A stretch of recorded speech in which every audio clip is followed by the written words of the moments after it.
Welcome students. आज का lecture बहुत ही इंटरेस्टिंग होने वाला है। इसके अंदर हम एक एक्टिविटी परफॉर्म करेंगे। दोस्तों देखिए, ये एक बॉक्स है मेरे पास।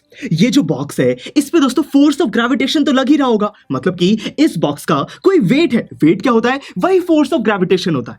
तो दोस्तों इस ऑब्जेक्ट का जो भी वेट है उसको कैलकुलेट करने के लिए मैंने एक इंस्ट्रूमेंट का यूज किया। मैंने इस बॉक्स को एक इंस्ट्रूमेंट के साथ लटका दिया और वो मुझे बता देगा कि इस बॉक्स का वेट क्या है, और मुझे आंसर मिला 50 न्यूटन्स। मतलब कि ये जो बॉक्स है इसका वेट, इस पे कितना फोर्स ऑफ ग्रेविटेशन लग रहा है डाउनवर्ड डायरेक्शन में, वो मुझे समझ आ गया कि वो है 50 न्यूटन्स। ठीक है दोस्तों, तो इस एक्टिविटी में हमें करना यह है, हमें एक पानी का कंटेनर लेना। दोस्तों पानी का ऐसा कंटेनर जिसके अंदर पानी भरा हुआ है और फिर साइड में एक आउटलेट है कि दोस्तों अगर थोड़ा सा भी पानी ऊपर आए तो वो आउटलेट से जो ओवरफ्लो हो रहा है पानी, या फिर जो पानी अलग ऊपर आ रहा है, वो हमारा ग्लास के अंदर ट्रांसफर हो जाए। दोस्तों अगर अब यहां पे इमेजिन करो कि जो मेरे पास वो बॉक्स था, अगर मैंने उस बॉक्स को इस कंटेनर के अंदर डाल दिया तो क्या होगा?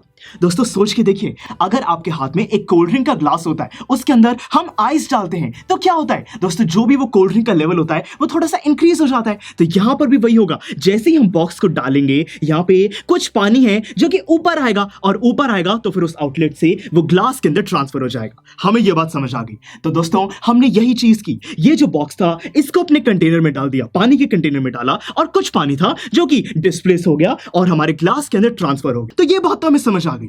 अब दोस्तों इस एक्टिविटी में हमें करना क्या है, यहाँ पे ये जो बॉक्स है इसका अब वेट कैलकुलेट करना है। आप मुझे कहोगे कि सर अभी तो इसका वेट कैलकुलेट किया था 50 न्यूटन्स, दोबारा क्यों करना है? दोस्तों करके देखते हैं एक बारी। अब जब मैं वही अपने इंस्ट्रूमेंट को यूज करूंगा, इस बॉक्स को पानी में डालने के बाद मैं इसका वेट चेक करूंगा, तो पता है आपको क्या आंसर मिलेगा? 50 से कम। मुझे आंसर मिला 30 न्यूटन्स। ऐसा क्यों हुआ दोस्तों?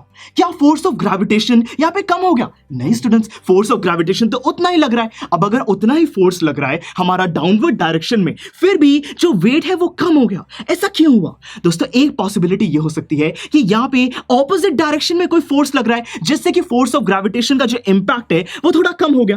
दोस्तों अपवर्ड फोर्स कौन सा हो सकता है? याद कीजिए, हमने दोस्तों प्रीवियस लेक्चर में स्टडी किया था कि जो फ्लूइड्स होते हैं, फ्लूइड्स एक अपवर्ड डायरेक्शन में फोर्स एक्सर्ट करते हैं और उसको कहा जाता है हमारा बॉयंट फोर्स। तो दोस्तों यहां पे वो जो बॉयंट फोर्स है वो बिल्कुल एग्जिस्ट करता है, क्योंकि ये एक फ्लूइड है, हम पानी को यूज कर रहे हैं। तो वही जो बॉयंट फोर्स है, क्योंकि वो अपवर्ड डायरेक्शन में है और force of gravitation downward direction में था, यहां पे दोस्तों कुछ चीजें माइनस हुई, सबट्रैक्ट हुई, और उससे हमें अपना आंसर थोड़ा सा कम मिला। तो दोस्तों अगर पूछा जाए कि जो बॉयंट फोर्स है उसकी वैल्यू कितनी होगी, सोच के देखिए। वैसे इस बॉक्स का वेट 50 न्यूटन्स है, अभी 30 आ रहा है, मतलब कि जो बॉयंट फोर्स है वो 20 न्यूटन्स का दोस्तों लग रहा है ना? 50 माइनस 30 20 होता है। हमने डिफरेंस कैलकुलेट किया, तो बॉयंट फोर्स तो 20 न्यूटन का है। ये बात तो हमें समझ आ गई। पर दोस्तों इस एक्टिविटी का सबसे इंटरेस्टिंग पार्ट अब आता है।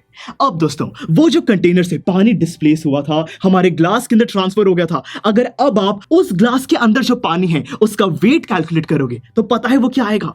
20 न्यूटन्स। देखा दोस्तों आपने कि जितना पानी डिस्प्लेस हुआ उसका वेट किसके इक्वल है? उस फोर्स के इक्वल जो कि अपवर्ड डायरेक्शन में वो फ्लूइड लगा रहा था। और यही चीज दोस्तों आर्किमिडीज साइंटिस्ट ने हमें बताई। उन्होंने हमें ये आर्किमिडीज प्रिंसिपल दिया, जो कि हमें कहता है a body immersed in a fluid experiences an upward force equal to the weight of the fluid displaced by it। मतलब कि कोई भी बॉडी जिसको किसी फ्लूइड में, जैसे कि पानी में इमर्स किया जाए, उसको पानी में रख दिया जाए, क्या होगा दोस्तों? वो जो बॉडी है वो एक अपवर्ड फोर्स एक्सपीरियंस करेगी, और वो जो अपवर्ड फोर्स है उसकी वैल्यू किसके इक्वल होगी? जितना पानी डिस्प्लेस होगा उसके वेट के इक्वल होगी। और यहां पे दोस्तों यही हुआ। हमने जैसे ही बॉक्स को डाला, यहां पे जितना अपवर्ड वो बॉयंट फोर्स था 20 न्यूटन का, वही हमें आंसर मिला जब हमने डिस्प्लेस्ड वाटर का वेट कैलकुलेट किया। और क्या आप जानते हैं दोस्तों, यही जो आर्किमिडीज प्रिंसिपल है, इसको शिप बनाते हुए, कोई सबमरीन बनाते हुए बहुत बारी यूज किया जाता है। मतलब कि ये जो हमारा आर्किमिडीज प्रिंसिपल है, इसकी एप्लीकेशंस भी बहुत सारी हैं। तो चलिए आज के लेक्चर में हमने ये काफी इंपॉर्टेंट कॉन्सेप्ट बड़ी आसानी से समझ लिया है।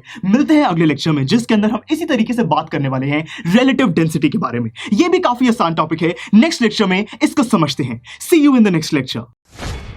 आई एम श्योर स्टूडेंट्स आपको ये लेक्चर बहुत ही पसंद आया होगा। तो अगर आप अपने हर कंसेप्ट को इतने ही मजेदार और इंटरेस्टिंग तरीके से क्लियर करना चाहते हैं तो डाउनलोड कीजिए हमारी PuStack ऐप, जहां पर आपके लिए और भी बहुत सारे ऑप्शंस अवेलेबल हैं, जैसे कि sample papers, back exercise solutions, written answers and much more. So what are you waiting for? Download the app now.